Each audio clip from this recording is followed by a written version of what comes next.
Greetings, scary story lovers. You're just in time. I'm dying to tell you about tonight's nail-biting story. It's about a boy who accidentally gets locked inside of one of his worst frightmares. I call this story The Vault. There was a boy who got a summer job working in a cemetery. It was not the type of work he would normally choose, but his dad was friends with the undertaker, and it convinced him to take the job, despite his fear of dead bodies. It was a very eerie place to work, and after being there for over a week, the boy still got the creeps when he caught sight of a corpse. Luckily, he didn't have to get anywhere near the dead bodies. His work consisted mainly of digging graves, sweeping, polishing, and cutting grass. His boss, the undertaker, was the one who prepared the dead bodies for burial. The scariest thing was the vaults. Families bought these large tombs, and every member of the family who died was placed inside the vaults in a coffin. It creeped him out to think about all those dead bodies laying around inside the dusty chambers and secret rooms. The boy gradually got used to working in a cemetery, and everything went well until one evening the unthinkable happened. While he was inside of one of the vaults sweeping the floors and polishing the nameplates, a gust of wind blew the vault door shut. He realized, to his horror, that he was trapped in a crypt, surrounded by dead bodies and coffins, with no one to help him. His worst nightmare was coming true. Help! Help! Help! Ah! He shouted and he hollered, but it was no use. The undertaker's house was too far away, and no one could hear him. As the hours passed by, the desperate boy realized that he would only have to rely on himself and began trying to think of a way out.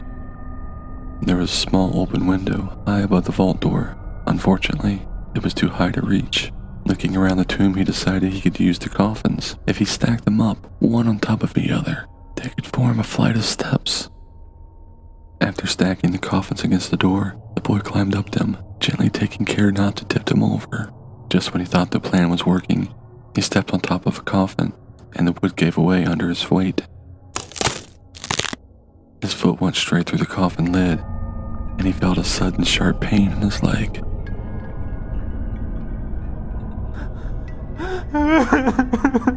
Crying out in agony, he could picture the splintered wood and rusty nails slicing into his skin. The stack of coffins began to wobble, and in one horrifying moment, he thought he was going to lose his balance and tumble down to the stone floor. Luckily, he managed to grab onto the window and steady himself. He could feel the blood trickling down his leg. Despite the pain he was in, the boy pulled himself up and began shaking his leg to free himself from the coffin lid. The stack of coffins tipped over and crashed to the ground. Clinging to the window, the boy pulled with all of his might and crawled through the narrow opening. He dropped down outside and limped toward the undertaker's house to get help. The undertaker came out and found the poor boy lying on his doorstep, clutching his bleeding leg. He carried the boy to his car and drove him straight to the hospital. After the doctor washed all the blood out, he began to examine the boy's wounds.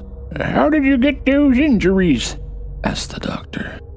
I got cut by some pieces of wood. "But those aren't cuts. Those are human bite marks."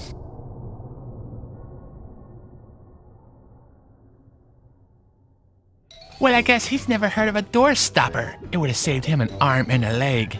But then again, I guess he did make a grave mistake. If you think these jokes are cheesy, I guess you know what kind of cheese monsters eat. They eat mozzarella! Until next time, kiddies, remember to stay creepy.